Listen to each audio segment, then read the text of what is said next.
का स्टूडेंट्स, स्वागत है आप सभी का इस चैनल के ऊपर। आज हम लेक्चर नंबर 2 करने जा रहे हैं, chapter number 10 the human I and it's colourful world का। ठीक है जी। तो सबसे पहले working of human I. Last time हमने ह्यूमन आईज के बारे में सब कुछ स्टडी कर लिया था। आज करेंगे working of human I. The light from an object is first received by protective sheet called cornea. तो वर्किंग में क्या होगा, सबसे पहले जो लाइट होगी बेटा ऑब्जेक्ट से जो निकल के आ रही है वो कॉर्निया रिसीव करेगी। उसके बाद जो कॉर्निया है वो क्या करेगा, when the light rays in such a way that they pass through the pupil। तो जो कॉर्निया है वो लाइट को इस तरीके से बेंड करेगा ताकि वो फ्रीली पास हो जाए प्यूपल के थ्रू। तो iris has the ability to enlarge and shrink. तो इरिस के पास एबिलिटी होती है श्रिंक करने की और एनलार्ज करने की। So depending upon how much light is entering the eye, तो जो कि डिसाइड करता है कितनी आई के अंदर जो है लाइट एंटर करे। तो light then moves into the lens which focus the ray on the retina of the eye. Then उसके बाद जो लाइट है वो जो है लेंस के ऊपर बढ़ती है और लेंस जो है उस लाइट को जो है फोकस करता है रेटिना के ऊपर। ठीक है। तो retina is covered with in million of light sensitive receptors और सेल। तो रेटिना के पास जो होता है बेटा millions of light sensitive receptor होते हैं, जैसे हम सेल भी बोल देते हैं। तो ये जो रिसेप्टिव यानी कि सेंसिटिव सेल होते हैं वो कन्वर्ट कर देते हैं लाइट को जो कि रेटिना के ऊपर पड़ रही है इलेक्ट्रिक सिग्नल में चेंज कर देते हैं वो। तो जो सिग्नल है वो कैरी करता है फिर ऑप्टिकल नर्व्स। ठीक है। तो वो ब्रेन तक लेकर जाता है और उसके बाद उस इंफॉर्मेशन को जो है brain which interprets the signals and help perceive the image. Mind होता है बेटा वो इंफॉर्मेशन को इंटरप्रेट करता है। और पावर अकोमोडेशन है नेक्स्ट। तो काफ़ी ज़्यादा इंपॉर्टेंट चीज़ है पावर अकोमोडेशन और आई। तो काफ़ी बार एग्जाम में रिपीट भी हुआ है, तो पता नहीं बच्चे क्यों कन्फ्यूज हो जाते हैं इस चक्कर में। तो the ability of eye lens to adjust its focal length is called accommodation. तो आई लेंस की वो एबिलिटी जिसमें वो अपनी फोकल लेंथ को चेंज कर सकते हैं उसे हम क्या बोल सकते हैं बेटा, पावर अकोमोडेशन ऑफ आई। तो accommodation of eye is achieved by the change in curvature of eye lens. तो अकोमोडेशन जो होती है वो किस कारण होती है आई की, वो तब होती है जब जो आई लेंस का जो कर्वेचर होता है अगर वो चेंज करता है। तो curvature of eye lens can be modified to some extent by ciliary muscles. तो जो कर्वेचर लेंस का जो बेटा चेंजेस आते हैं, ठीक है, तो वो सिलेरी मसल के कारण होता है। यानी कि लेंस में जो चेंजेस आते हैं वो सिलेरी मसल के कारण होते हैं। तो when the muscles are relax, जब मसल रिलैक्स हो जाते हैं तो लेंस बिकम थिन। जो लेंस होता है वो थिन हो जाता है। तो इट्स जो कर्वेचर है वो डिक्रीज होना शुरू होता है, जिसके रिजल्ट में क्या होता है कि जो फोकल लेंथ है वो इंक्रीज हो जाती है लेंस की। So we can see distant object. तो जिसके कारण हम जो डिस्टेंट ऑब्जेक्ट होते हैं, दूर के ऑब्जेक्ट होते हैं, वो आसानी से देख सकते हैं। तो on the other hand when the ciliary muscles contract, जब सिलेरी मसल कॉन्ट्रैक्ट कर जाते हैं तो लेंस जो होता है वो थिक हो जाता है। जो कर्वेचर होता है आई लेंस का वो इंक्रीज कर जाता है। उसके बाद जो आई लेंस है वो बिकम थिकर होने की कोशिश करता है। ठीक है। एंड जो फोकल लेंथ है वो डिक्रीज हो जाती है, जो कि हमें जो नज़दीक पे ऑब्जेक्ट हैं तो उनको देखने में हेल्प करता है। तो जो पावर अकोमोडेशन के बारे में था। तो नेक्स्ट जो है बेटा वो है नियर एंड फार पॉइंट। तो ह्यूमन आई जो है बेटा दूर का तो इन्फिनिटी तक देख सकती है, बट लेकिन पास का 25 सेंटीमीटर तक ही देख सकती है। ठीक है जी। तो focal length of eye lens can be increase और डिक्रीज बाय सिलेरी मसल। जो फोकल लेंथ होती है वो इंक्रीज भी हो सकती है और डिक्रीज भी हो सकती है सिलेरी मसल की हेल्प से, but it only up to some extent that muscles can do this. तो ये उसी एक्सटेंट तक हो सकती है यहाँ तक जो मसल है वो कैपेबल हो सकते हैं एक्सटेंट होने के लिए।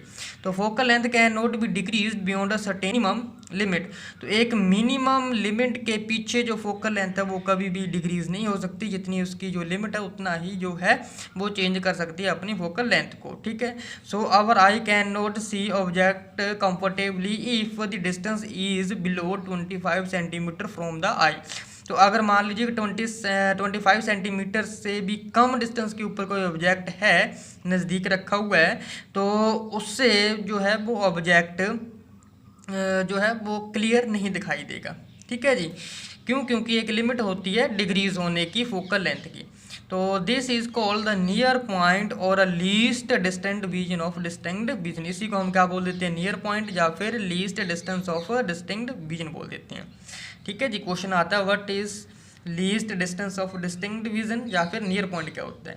तो क्या आ जाएगा फिर इसका, द नियर पॉइंट और distance of distinct vision is the minimum distance of object. क्या होता है, एक मिनिमम डिस्टेंस होता है ऑब्जेक्ट का फ्रॉम द आई से, eight which object can be seen distinctly without strain. तो बिना किसी स्ट्रेन से जो ऑब्जेक्ट है वो डिस्टिंक्टली अगर दिखाई देते हैं, ठीक है जी। तो फॉर अ नॉर्मल आई के लिए जो डिस्टेंस होता है वो 25 सेंटीमीटर होता है।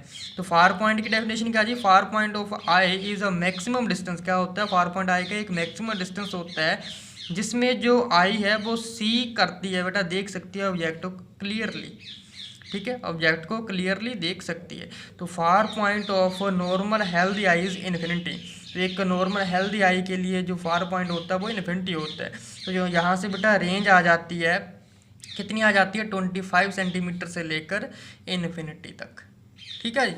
तो इसके रिलेटेड कुछ क्वेश्चंस बनते हैं, जैसे कि हाउ पीपल वर्क्स, तो what is persistence of vision, ठीक है, इसी के रिगार्डिंग क्वेश्चन बनते हैं। हाउ पीपल वर्क्स, कैसे करता है। तो you might have observe that when you enter from outside to inside, जब आप बाहर से अंदर की ओर आते हो घर में, ठीक है, ऑन अ सनी डे के दौरान, तो you are not able to see inside for some time. तो कुछ समय तक आप जो है अंदर कुछ देख नहीं सकते, यानी कि जो मैंने आपको बताया ही था, ठीक है, पीपल के बारे में वो चीज़ कह रहा है जी। तो thereafter you are able to see everything, तो उसके बाद आप थोड़ी देर बाद क्या सब कुछ देखने लग जाते हो। सिमिलर इसी तरीके से क्या होता है कि when you are come out from room into the sun, जब आप रूम से बाहर निकलते हो सन के लाइट में जाते हो, तो यूअर आइज गेट क्लोज, तो आपकी आई जो है वो बंद होने की कोशिश करती हैं। तो here comes the working of the people, तो यहाँ पर जो है पीपल काम आता है, ठीक है जी। तो पीपल काम आता है, ठीक है, यानी कि जो पीपल का काम क्या होता है बेटा, लाइट अमाउंट ऑफ जो लाइट होता है एंटर करती है जो आईज को, वो उसे लिमिटेड करने की कोशिश करता है, ठीक है। When the light is bright, जब लाइट ब्राइट हो जाती है तो इरीज कॉन्ट्रैक्ट होने की कोशिश करता है, ठीक है। तो and a small amount of light जो है वो आई के अंदर जाने की कोशिश करती है, ठीक है, यानी कि लाइट जो है वो कम मात्रा में आइज के अंदर जाती है। तो when the light is dim, जब लाइट डिम हो जाती है तो इरिज जो है एक्सपेंड हो जाता है, यानी कि पिपल का साइज बढ़ जाता है, तो ज़्यादा लाइट एंटर करती है आँख में। तो when the iris is relax the pupil opens completely, जब इरिज जो है रिलैक्स हो जाता है तो जो प्यूपल है वो ओपन होता है कम्प्लीटली, ठीक है जी। नेक्स्ट क्वेश्चन है what is persistence of vision. तो जो सेंसेशन होती है बेटा ऑब्जेक्ट की viewed by our eyes continues in our brain for about 1/16 of a second।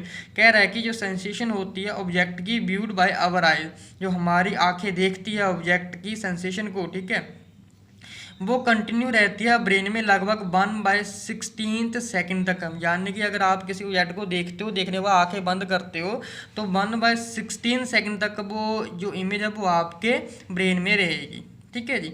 तो so we can not distinguish between two image if they are moved before our eyes during the time interval of less than 1/16 second. तो अगर आप बेटा 1/16 से भी कम second में अगर आप किसी ऑब्जेक्ट को मूव करवाते हो तो हमारी आँख उसमें डिफरेंस नहीं कर सकती, ठीक है, क्योंकि 1/16 सेकंड तक जो है जो इमेज बनती है ऑब्जेक्ट की वो हमारे ब्रेन में बनी रहती है। तो this is known as the persistence of vision, उसे हम क्या बोल देते हैं बेटा, परसिस्टेंस ऑफ विजन बोल देते हैं। तो यही जो फिनोमिना है, यानी कि जो प्रोड्यूस करता है illusion of movement when viewing motion picture, तो एक इल्यूजन क्रिएट कर देता है जब हम देखते हैं मोशन ऑफ पिक्चर को। नेक्स्ट लेक्चर में हम जो है बेटा आई के जो है डिफेक्ट के बारे में पढ़ेंगे, मोस्ट इंपॉर्टेंट चीज़ है, ठीक है जी। मिलते हैं नेक्स्ट लेक्चर में, थैंक यू।